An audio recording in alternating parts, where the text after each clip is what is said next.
Hey guys, what's going on? It's me, Jay. Yeah, I wanted to talk a little bit about Eric Adams. He's the outgoing mayor of New York City. He's on a diplomatic mission, his last diplomatic mission around the world, and he was recently in Israel, in East Jerusalem. Now, we did this series yesterday on the Middle East, the history of the Middle East. It's not up yet, uploaded yet. It's still private, but for those of the people that were involved in the discussion yesterday, we talked about the significance of East Jerusalem. East Jerusalem is the old city. And in East Jerusalem, there is the artifacts, of religion. There is the Dome of the Rock, Al Aqsa, the Al Aqsa Mosque, the Dome of the Rock, uh, the Western Wall, the Wailing Wall, which is the last remnant of Herod's temple, the Second Temple. There is, um, which is the holiest site in Judaism. One is the third holiest site in Islam, and a bunch of Christian sites, particularly the Church of the Holy Sepulchre, where Jesus, according to most Christian denominations, the Eastern Orthodox, the Oriental Orthodox, the Roman Catholic Church, and every denomination of Christianity that's not Protestantism believes that where Jesus was buried in this church, the Church of the Holy Sepulchre. So the holiest site in Christianity, third holiest site in Islam, and the holiest site in Judaism are all located within this small little area.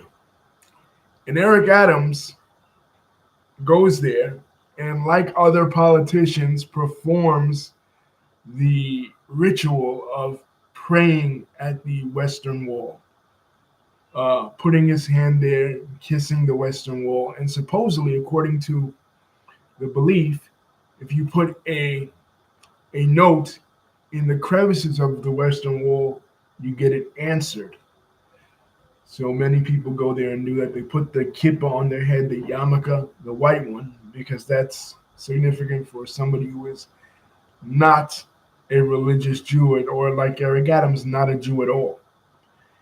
The black one is for somebody that is more religious, orthodox, and the colorful one is it's the type of kippah that you wear, the type of skull cap, Jewish skull cap that you wear, signifies, your political and religious allegiance. You have the ultra orthodox and the orthodox. They wear the black one, and the colorful one is the religious nationalist in Israel. But anyway, visitors usually wear the the white one. So he did the thing. He wear the white one. He said the prayer, and then he proceeded to say, "I have served you. I wanted to return to Israel.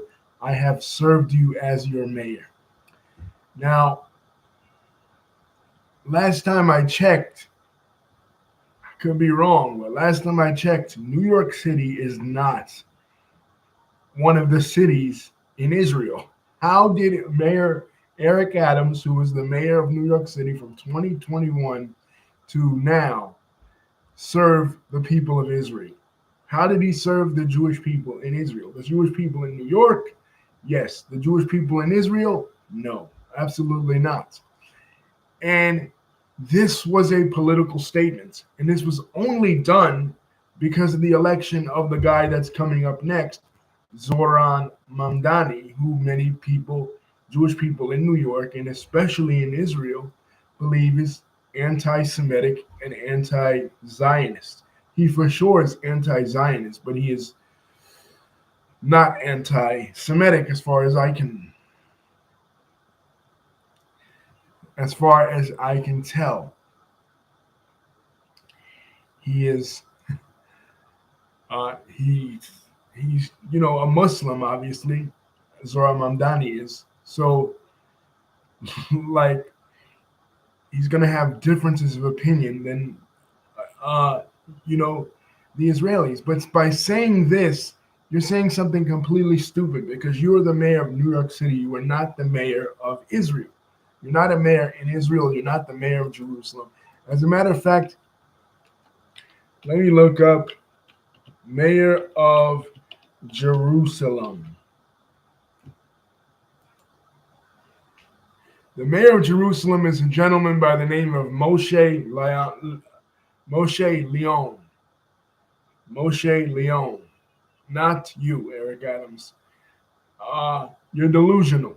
You should have focused on being the mayor of New York City because we needed you here. We needed you here to be the mayor.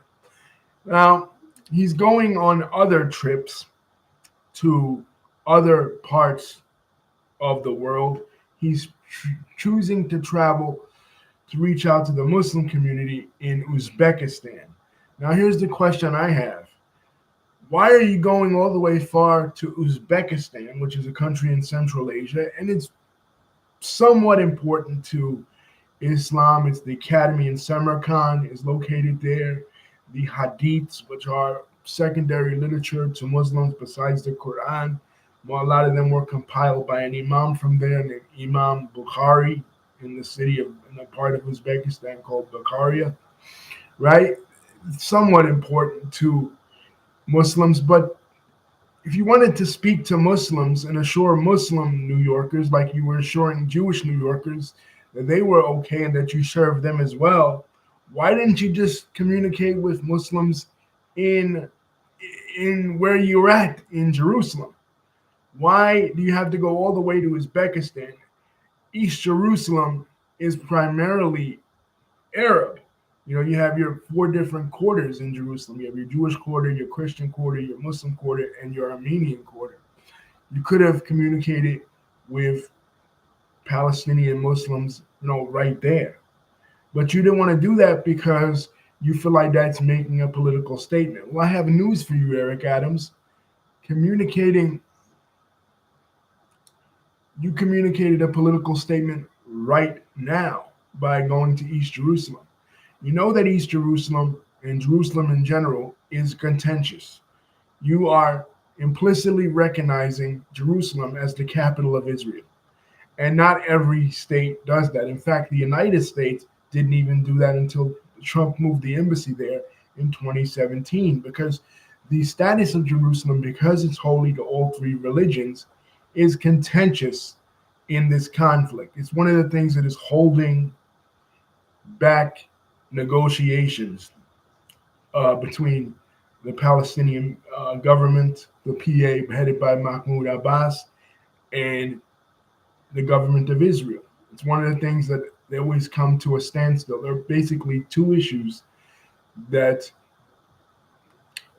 prevent the Palestinian Authority, at least, from saying yes. One is the right of return. They want the Palestinian exiles that were exiled during the War of 48 to return, and they want international recognition of Jerusalem. The Israelis will, and a removal of the settlements. 3 things. Israelis won't budge on the recognition of Jerusalem, even though Jerusalem, the old city of Jerusalem, was not included in the original plan in both the Peel Commission and UN Resolution 181 in 1947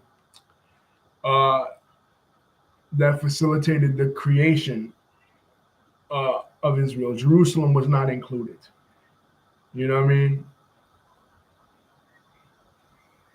Because many people feel that Jerusalem should be an international zone. Jerusalem should not be an administrative capital of either the future Palestinian state, if there ever is one, or Israel, because it's important to both. The Palestinian population contains within it Christians as well as Muslims, and Jerusalem is important to Christians and Muslims, and not just Jews. You know what I mean? So Christians should be allowed to worship there, Muslims should be allowed to worship there, and Jews should be allowed to worship there. So it should be international. Now, a lot of the holy sites are controlled by the Islamic Waqf, and administrated by the Jordanian government. That's true. And we talked about before We have a video on it where we talked about Al-Aqsa and why Jewish people, according to the both the issues around the conflict as well as the Jewish religion, why they're not allowed to go up there and pray at Temple Mount where the Dome of the Rock is. We talked about that. But there are those in the Israeli government that challenge that. Now that Trump is officially, Trump and others, including Eric Adams, by going there and acknowledging it as Israel's capital, are implicitly recognizing their claims to it. Now it's like, okay, you don't want to take it a step further. You have Ben Gvir, Itamar Ben Gvir, and Ezra Smotrich. And Ben Gvir and Bezalel Smotrich, Itamar Ben Gvir and Smotrich, two Israeli cabinet members in Benjamin Netanyahu's government, that they say, you know what, they want to go up there and defy the laws and pray up there in Temple Mount. And there are others in the Israeli right that want to outright tear down the Dome of the Rock and tear down all the Islamic shrines there and make a third temple. You know, they're practicing practice versions of the sacrifices that were made during both the Second Temple and the First Temple period. There have been attempts by both Jewish and Christian extremists to do this. Why Christian extremists would want to do it, I don't know, because according to Christian theology, there needn't be a third temple because animal sacrifices,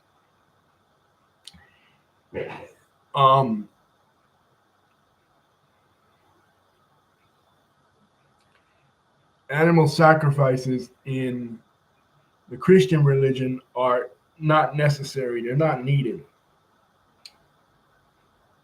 They were needed in the Old Testament as a replacement for, as an atonement for sin. But according to the Christian religion, the ultimate atonement of sin was the sacrifice that Jesus made on the cross. So why a Christian would be advocating for a third temple is beyond me.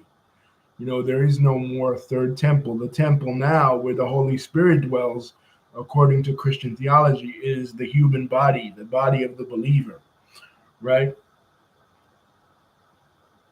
There's no need for a third temple, according to Christian theology. So why a Christian, and this Australian Christian extremist, would try to tear down the Dome of the Rock in order to build a third Jewish temple is beyond me. But with this Eric Adams thing, it's like you're taking sides, you know, by acknowledging Israel as Jerusalem as Israel's capital. You're taking sides. You're saying you're casting your lot. You're saying, according to you, the capital of Israel is Jerusalem, even though technically that's not the case. You know what I mean? Like, you could argue, okay, it became Israel's capital when David conquered it from the Jebusites in 1000 BC. Okay, that if that's your argument, then okay. And it's Israel's eternal capital, right? It was their capital even throughout when they were in exile. Okay, that's a valid argument, but you're going to anger the other half of the population by doing that. You know, you're making a symbolic gesture by recognizing it. It's sort of like you take it to the Balkan conflict, or what we talked about yesterday with Nicki Minaj. By her acknowledging that there is a Christian genocide in Nigeria, she's automatically taking a side and taking a political stance against the Muslims, like creating a blood libel against the Muslim population in Nigeria. Eric Adams is doing the same thing. He's saying he agrees with the Zionist Jewish narrative. And there's a video that Lisa sent me. Thank you for this, Lisa, where this guy is explaining the differences between Zionism and Judaism. And I mentioned this before in other videos. What are the differences? Zionism is a political, we talked about it in the Middle Eastern stream. Zionism is a political ideology that has its roots in the 19th century, specifically the 1890s, where the Jewish people in Europe uh, uh, no longer had faith that their rights would be protected in Europe. So they felt like we got to establish our own state. This was spearheaded by the father of modern Zionism, Theodor Herzl. Theodor Herzl was a Jewish man from Vienna, a Jewish journalist from Vienna, the capital city of Austria, and he was secular. He celebrated Christmas, the whole nine yards. You know, his children later denounced the Jewish religion. There's a joke. What's the difference between Theodore Herzl and Jesus Christ? Well, one celebrated Christmas, the other didn't. You know, like uh, he was completely secular with no ties to the Jewish religion at all, right?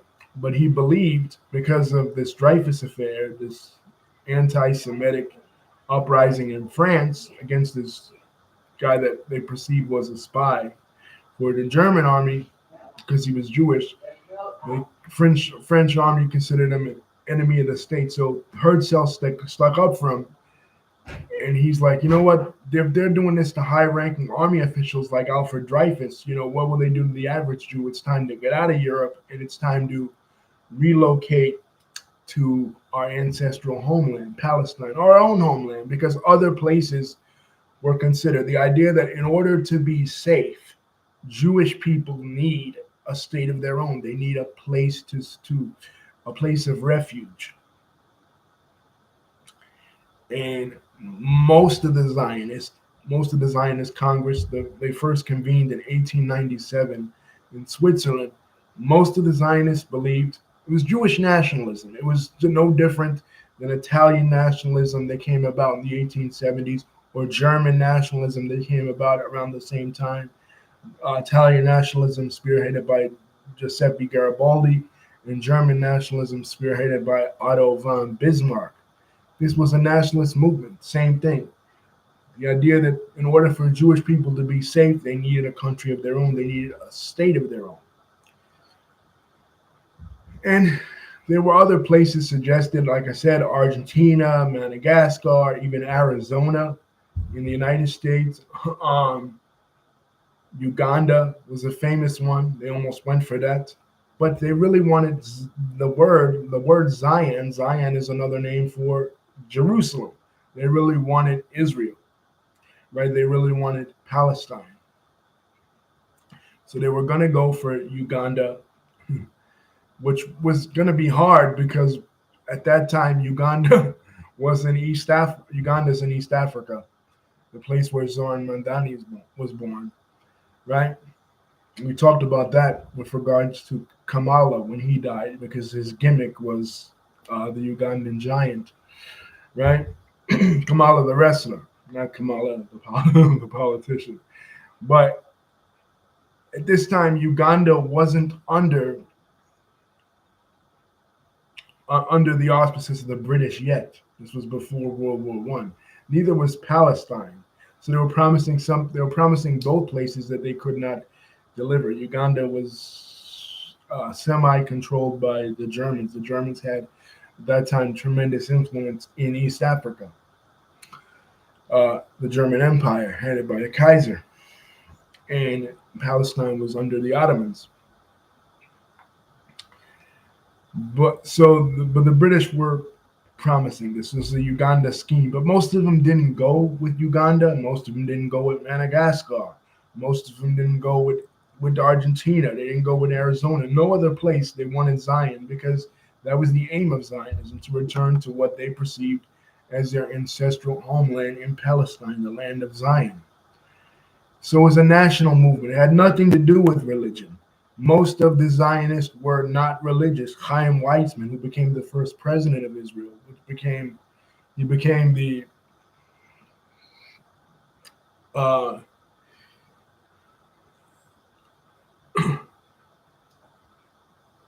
the president of the Jewish group that was settling there, right? And he was the one who advocated on behalf of them to the one of the lords of England, Lord Balfour, to if Britain won, when inevitably Britain did win, that they would work towards establishing a Jewish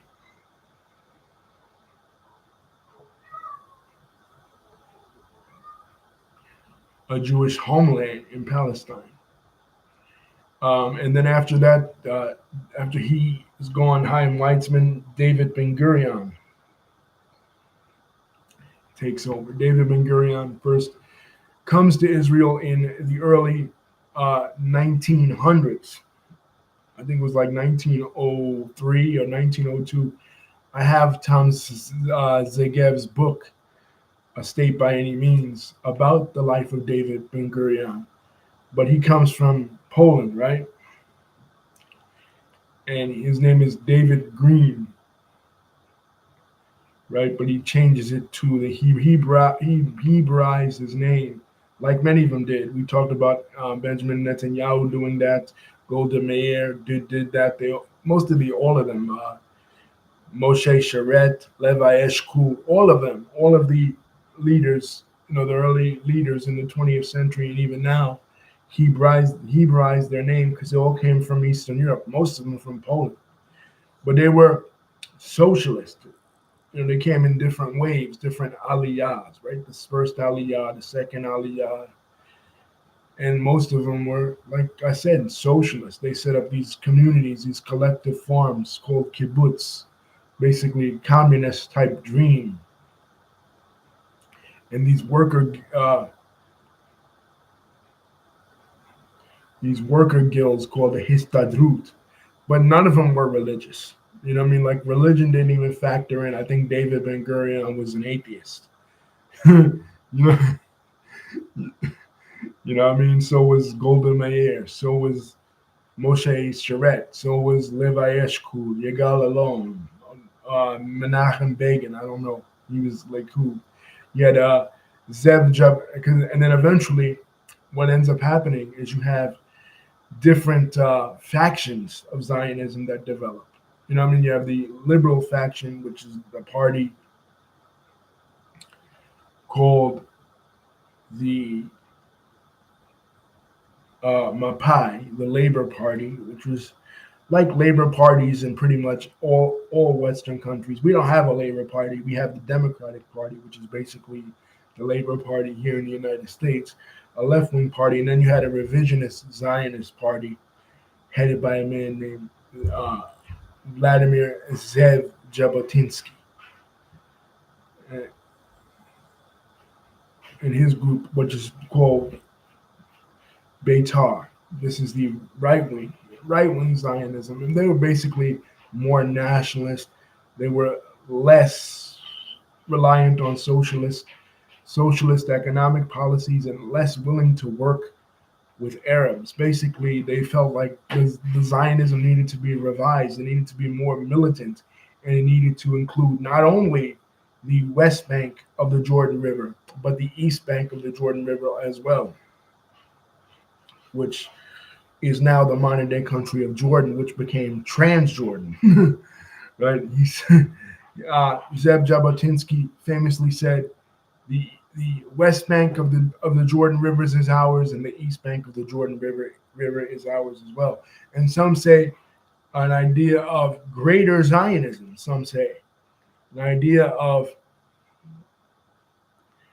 a mega Jewish state that extends from the borders of Egypt, Nile, to the Tigris and the Euphrates, which encompasses the entire Eastern Mediterranean, the entire Levant, some say. Now, others say that's just a conspiracy theory, that they never envisioned that, you know what I mean? But that is what the Arab/Muslim population has always believed it is possible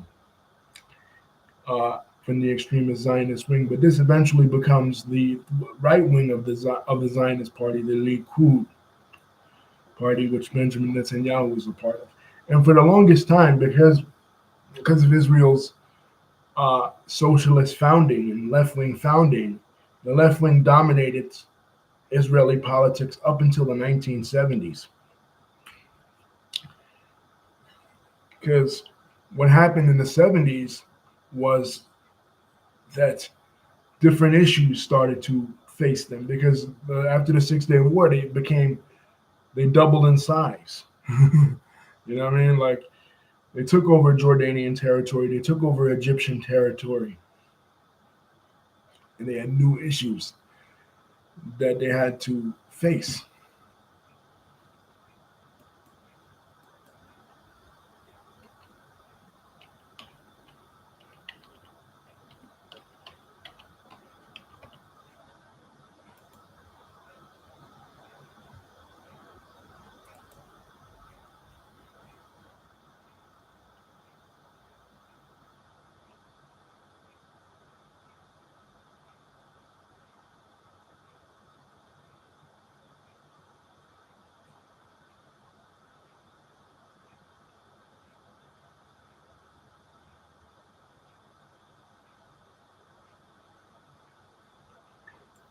Uh, and one of the new issues that they had to face was what do they do with these territories? Do they pull out of these territories and give them back to the Arab population that they took them from, or do they start to settle them? And when it came to the Sinai Peninsula, they were like, we don't want to settle them. We just pull out of them, right? And that was the Camp David Accords with Sadat and Begin in 78, 79. But when it came to East Jerusalem, that was important to them. You know what I mean? Like that was an important part of the Jewish religion. So they wanted to keep that, you know, obviously. And they used a lot of the land for leverage because the whole thing was land for peace. Like, oh, well, these Arab countries and eventually the Palestinian Authority after 1993, they want peace. Well, they're gonna have to. Well, they want the land back. Well, they're gonna have to give us peace. They're gonna have to give us formal recognition and recognize us. Um, it's worked to some degree. It worked with Jordan. It worked with Egypt. It's worked with the Abraham Accords after 2020, obviously. But as far as New York City mayors visiting Israel, I can think the first one was probably in the early 90s with David Dinkins. And this was a strategic reason. Eric Adams really didn't have to do it. He did it because he's challenging Zohar Mandani, obviously. Um, but David Dinkins had to do it for a specific reason because there was a tremendous tension between David Dinkins' community, the black community, and the Jewish Hasidic community for something we talked about in the review of the 90s video, which was the death of a West Indian, an Afro-Guyanese young man by the name of Gavin Cato, who was ran over by a Jewish mitzvah van. Because 770 is the international headquarters of a very powerful um, Orthodox Jewish organization known as Chabad Lubavitch,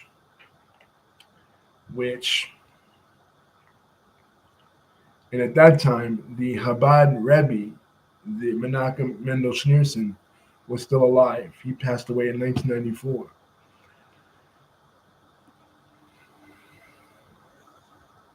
And, they hold tremendous sway in Eastern Parkway, but they share the area with the West Indian community, the largest West Indian community in Brooklyn. People from the Caribbean, people from Haiti, people from Jamaica, people from Guyana, people from Barbados, people from Belize, all the English-speaking countries of the West Indies.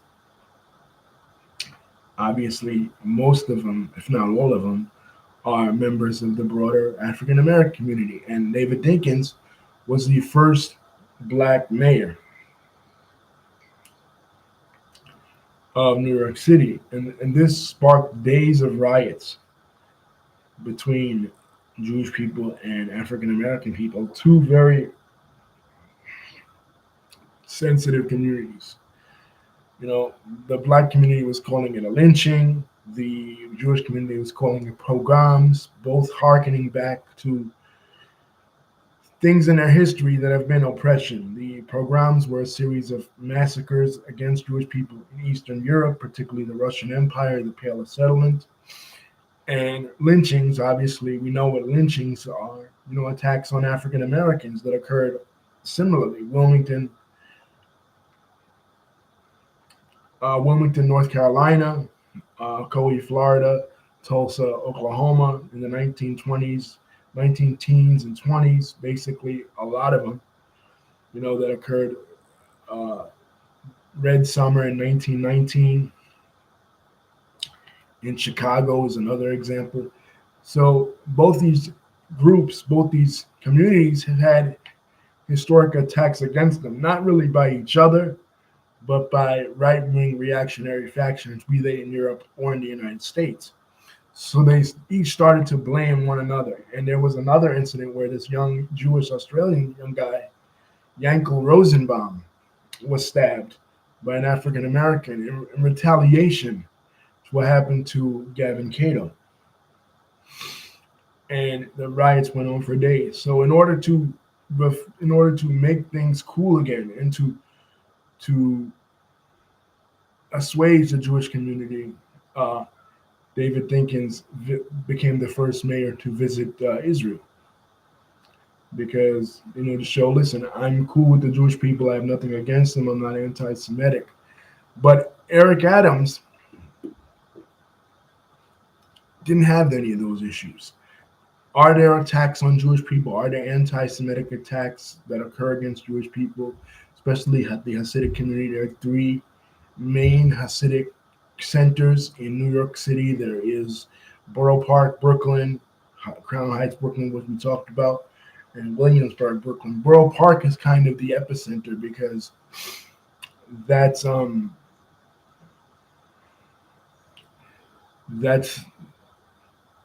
that's kind of the where a lot of the Hasidic sects, because the Hasidim is divided into different sects. You know what I mean? You have the Ger Hasidim, you have the Bebov, you have the Satmar, you have the Chabad Lubavitch.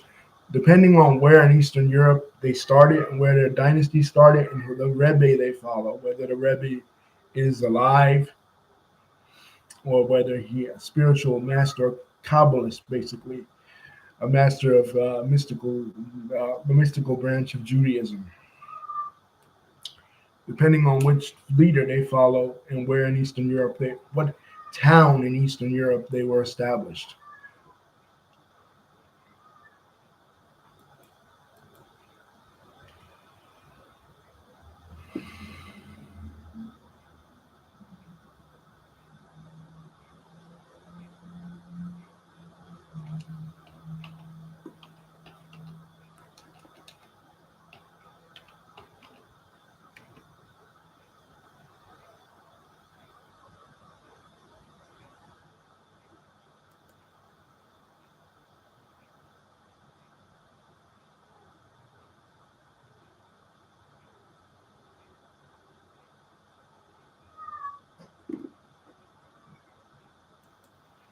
For example, Chabad was established in Belarus, the country of Belarus in Eastern Europe, otherwise known as White Russia.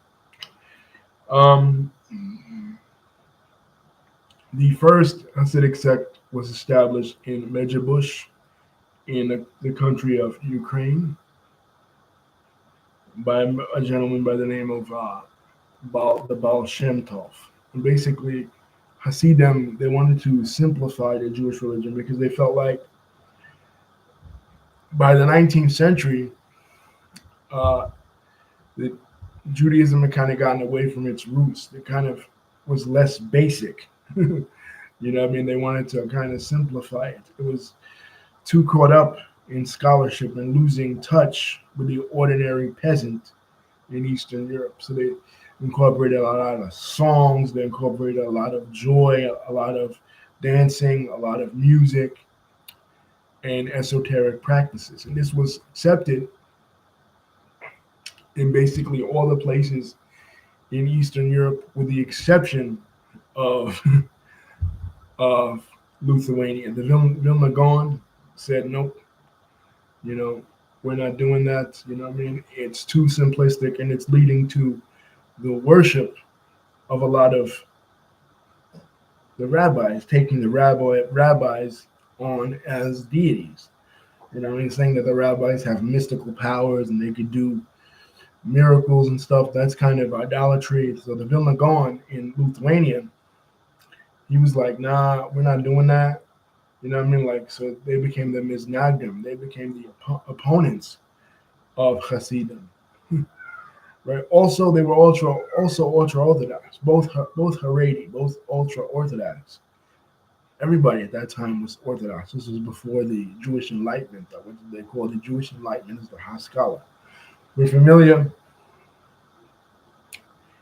and we talked about the Christian Enlightenment, which was basically the movement in Christianity, Christian Europe, away from religion, away from both Protestantism and Catholicism in mainstream Europe, typified by the likes of, well, Thomas Paine in the United States, but John Locke and Jean-Jacques Rousseau and Voltaire in France.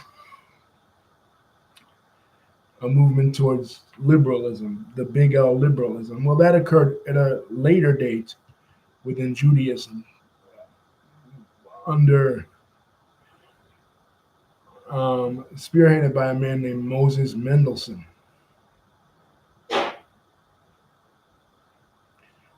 Maybe someday we'll talk about him. Somebody who said, you know what?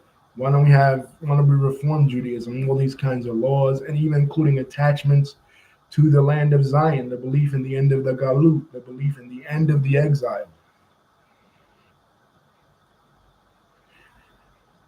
You know, why don't we just become citizens of the countries that we live in? And this was big among the Jews of Germany. The Jews of Germany were in Vienna, where Theodor Herzl, they were highly assimilated. You know, and they didn't believe in that. You know, they didn't believe in someday in Jerusalem or next year in Jerusalem, as some of the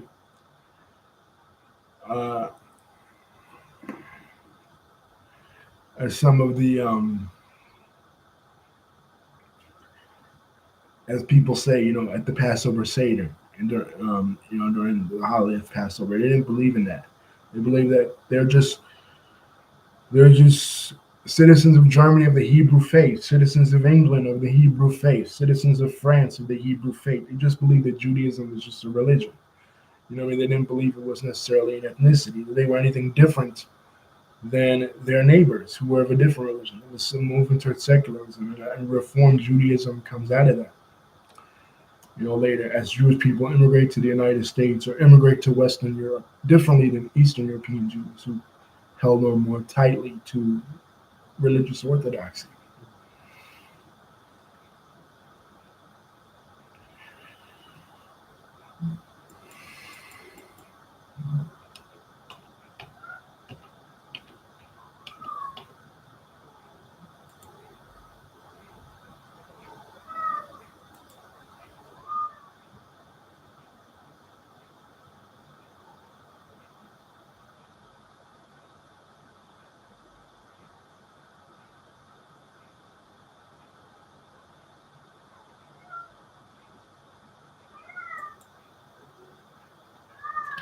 But I think what happened, you know, after the Holocaust and after, you know, they figured that assimilating didn't really work. You know what I mean? Like, no matter how much they came to the same, eventually after the Holocaust, they came to the same conclusion that Theodor Herzl came to after the Dreyfus affair, was that even if they assimilated, right? I had a friend on Facebook that she said that Zionism and the establishment of the state of Israel is the main reason why Judaism exists today. And a lot of people push back on it because Zionism is really unpopular with a lot of folks because they look at it as an ultra right-wing nationalist movement. They no longer look at it as a left wing movement, and it originated, like I said, as a left wing movement, as a kind of nationalist movement. Now, not left wing in the sense of Marxist. Marxist, even though Karl Marx was the son of a rabbi, he was vehemently against Judaism. He believed that because again, he wrote the book in 1848, the Communist Manifesto, with his partner Frederick Engels. He believed the workers of the world needed to unite in internationalism, something that transcends national bounds. And he believed that Jewish people's failure to assimilate into the mainstream of European society was preventing that from happening. so he, he basically said, no, that so even though Marxists and communists get painted with that Jewish broad brush, because a lot of Jewish people in the Russian Empire started to subscribe to communism, the Jewish Bund that was established, right? Uh, Zionists didn't believe that. You know what I mean? Zionists were a nationalist movement, so they were in opposition. We talked about it with regards to black people, how the communists left, like the Black Panthers, like the Republic of New Africa, right? The Black Liberation Army that Assad Shakur was a part of, that stood in opposition to the nationalists, like Ron Karenga or the Nation of Islam or Marcus Garvey. Well, the same thing was true with the Jewish community. The Jewish Bund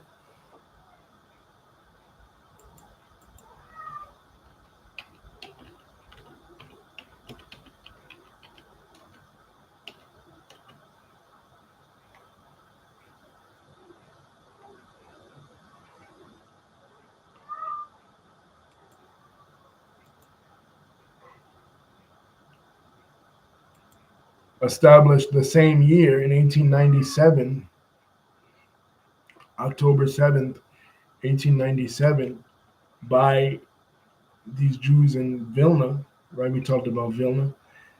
They were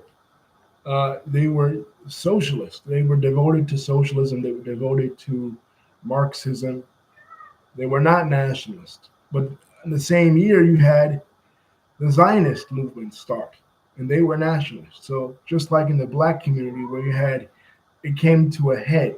It came to a head in a sense that the nationalists, like the Panthers, especially this happened in Los Angeles in 1969, where Bunchy Carter, who was the leader of the Black Panther Party in Los Angeles, uh, got in a shootout with the United Slave Society headed by Ron Karenga, Malana Karenga, and he lost his life because the nationalist parties and the Marxist parties, the socialist parties clash. Nationalism and Marxism will clash because Marxism is internationalist and is anti-nationalist. You know what I mean? So this happened in Germany, where the National Socialist German Workers' Party, or the Nazi Party, clashed with the Marxists. It happened in Italy with Mussolini's brown shirts, where the nationalists and the socialists clashed. It happened with the Panthers and the black nationalists, and it happened with the Jewish nationalists, the Zionists, and the Jewish Bund. Because Marxism, socialism, by its very core, will be anti-nationalist, no matter what the nationalists, no matter what the no matter what the party is, whether it's Jewish people, whether it's black people, whether it's Germans. If the party is nationalist, they will be anti-Marxist because they're nationalists. Marxists, they might believe in collective ownership of the means of production, but only for that nation. Nationalism is the primary objective for them. You know what I mean? So Nazis are white nationalists. They premised the white race. Black nationalists like the Nation of Islam, like the Hebrew Israelites, like the United Slave Society, they primarily focus on the black people, right? The Zionists, they primarily focus on Zionism, on Jewish people. Marxism focuses on everybody. Marxism advocates for everybody. They're not nationalists, they're Marxist, right? They're internationalist. So they clash with the nationalists in every instance, whether it's Italy, Germany, whether it's black people, whether it's Jewish people, no matter what, Marxist and nationalists will ultimately clash. The Marxist element and the nationalist element will ultimately clash. Now, in some cases, Marxists may support implicitly nationalists, but only two. And China is another example. China is another example we talked about when we talked about John Cena. He recognized Taiwan as a separate country, and the Chinese Communist Party does not recognize it. Because why? There was a civil war in China, and the Nationalist Party in China was led by Chiang Kai-shek, and the Marxist Party was led by Mao Zedong. And Mao Zedong's party won out, and they controlled mainland China, moving the nationalists out to Taiwan. uh, so sometimes Marxists will support nationalists. That will happen sometimes, but only because they want to bring down an existing structure, an existing economic empire. So Marxists and socialists may throw their hat behind, say, Black freedom struggles or Dalit freedom struggles in India, right? Which is the untouchable caste in Indian society, but only because they want to, and they're like the revolutionary Dalit society, but only because they want to bring down the superstructure of a particular capitalist empire, to destroy capitalism, then to destroy the capitalist infrastructure, not to champion the nationalist agenda of that group. Because if that group were to come to power, then the Marxists among them would have problems with the nationalists among them. It just happens every single time. And the religious authorities. With Zionism, you have a religious element. With Black nationalism, you have a religious element. You had the Deacons of Defense. They were kind of leftist against right-wing parties in the United States, fascist parties like the Ku Klux Klan, right? But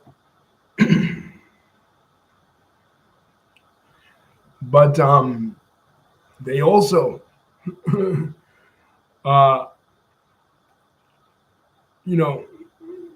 would not agree with the secularist element of the Marxist. They would say, no, the Marxist, we don't want secular Marxists because we're Christians. Or we don't want secular Marxism because we're Muslims. Even in the Palestinian movement, it was the same thing. You had the PFLP, the Popular Front for the Liberation of Palestine, that was headed by George Habash, a Christian Palestinian of Christian origin.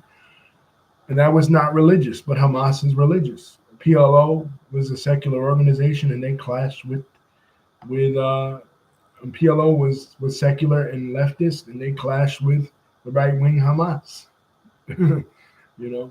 Once Hamas took power in the elections in 2006 in Gaza. You know what I mean? So, like, this happens everywhere. You know what I mean?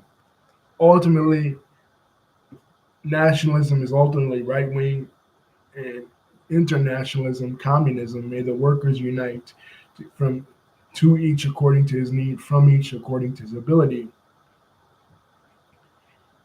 is the goal in communism and leftism and Marxism and socialism.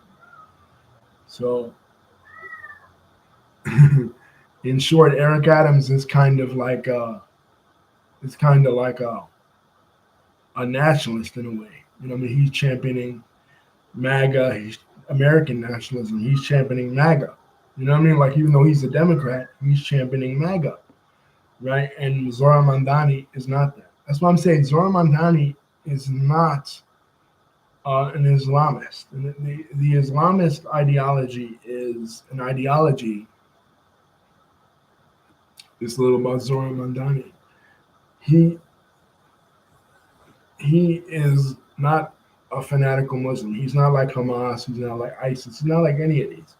He's a socialist. His father has a book out called Good Muslim, Bad Muslim, basically saying a bunch of leftist ideas, espousing leftist ideas. You know what I mean? Has nothing to do with, he's not quoting Sayyid Qutb. He's not quoting Maulana Maududi, right? He's not quoting Muhammad Iqbal, any of these influential thinkers, Sheikh Albani, any of these influential Salafi is thinkers, or Ibn Taymiyyah, which is the Ibn Taymiyyah is the 18th century father of of what they call Salafism or Islamism, political Islam. He's not doing any of that, right? He is quoting secularism. He's a secularist. He's a leftist. He's a socialist, right? Democratic socialist, but a socialist nonetheless. Not a communist, but a socialist, a democratic socialist. So he's not in the. He's not going to be a jihadist. Like, I don't know where they're getting. Like, they're conflating things. They are acting like the people that acted during the Iraq War, right? Saddam Hussein and Osama bin Laden, despite both being born into Muslim families and being both ostensibly Sunni Muslim, had nothing basically in common. Saddam Hussein was a secularist. He was a pan-Arabist. Osama bin Laden, trained by his teacher Ayman Zawahiri, was religious, was a Salafi. The different schools of thought. Likewise with Zohar Mandani. Zohar Mandani has more in common with the secular socialist of the Arab world, like Muammar Gaddafi, than he does with Gaddafi. Kind of revised socialism, kind of like Mao did.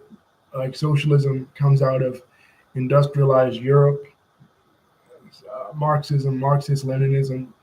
Vladimir Lenin and Karl Marx both came from in the industrialized world, the European world, dealing with the class struggles within European society and European history, like from feudalism to capitalism, from feudalism to mercantilism to capitalism, then inevitably to socialism, then communism.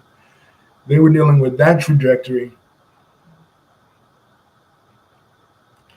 whereas Mao kind of revised it for like the country that hadn't even gone through the his country, China, hadn't even gone through the Industrial Revolution yet, and he wrote the Red Book, the little Red Book, which like became the Bible for communist China. Well, Gaddafi did kind of the same thing, the Green Book, and put some kind of Islamic elements in there from the Islamic Sharia, like an Islamic leftist movement. Because all the Islamist movements were like right-wing movements, right? Some of the Iranian leaders did that too. Prior to the Iranian Revolution of 1979, there were leaders of the Iranian Revolution that were leftists, but they were all turned on. Once Ayatollah and the mullahs gained power, they completely turned on all the leftists. You know what I mean? So again, that clash between leftism and right-wing reaction, left-wing revolutionary ideology and right-wing reactionary nationalist ideology, be it religious or whatever, it exists in every society. The Cold War was that on a macro level, in a sense. But anyway, guys, don't forget to like, comment, and subscribe. Thank you, Lisa, for giving me this information. Thank you, David, for contributing. Love you guys. Peace.